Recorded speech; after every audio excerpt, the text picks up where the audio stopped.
So I'm going to just start this video off with the conclusion, and that is that for any speedrun of Tears of the Kingdom that completes the dungeons, meaning most things except for any percent, the best language to use for voice acting is English.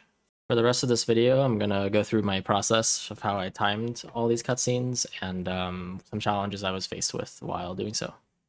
This process started with playing through the entire game and recording 9 versions of every single cutscene in the game, every single required voice cutscene, that is, for a total of 144 different clips.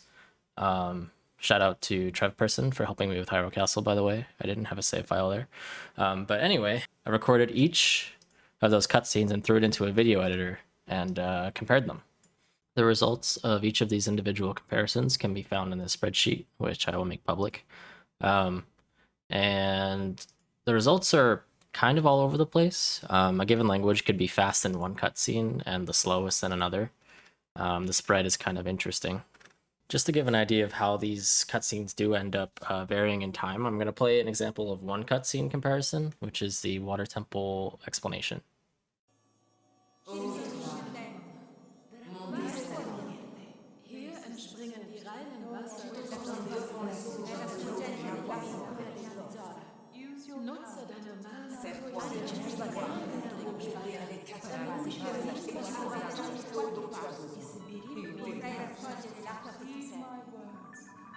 Ich weise dir den Weg. Laisse-moi te guider. Segui queste mie indicazioni.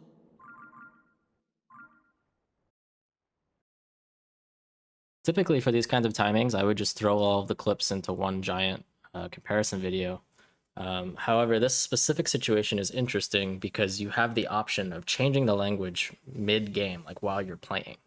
All it really requires is for you to waste a little bit of time to pause the game, change tabs to options, and go all the way down to the menu here where you can change it in the middle of the game.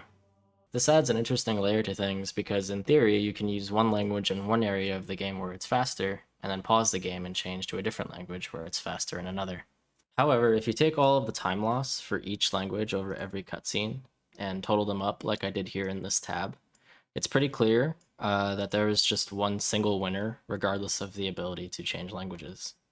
We see here that over the whole run, English loses only 6 seconds, compared to the other languages that lose upward of 20 to 40 seconds. I can pretty safely say that English is going to be the best language to be kept on for the whole run, because the amount of time it takes to pause the game, tab over the options menu, scroll all the way down, and change the language takes on average about 4 seconds. This can vary depending on what tab your pause menu starts on and which language you actually have to change to, but that already is on average like about 75% of the time loss that English would occur throughout the entire run.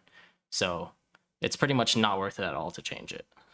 Despite this fact, I still wanted to see for sure if it might be worth it to change the language, so I started to write a program that would try every single combination of languages for each cutscene throughout the run. I started doing that here with a Python script. I imported all of the data from the video timings and everything, and I simply wanted to just print every combination of every language for every cutscene. And when doing so, after a few minutes of running, my computer just kills the process. And it makes sense because there's 9 languages and 15 cutscenes. That's 9 to the 15 different possible combinations of all of these, which is about 205 trillion. So my computer may have run out of memory, or it just killed the process because it was too recursive. This is not to say that this is an unsolvable problem.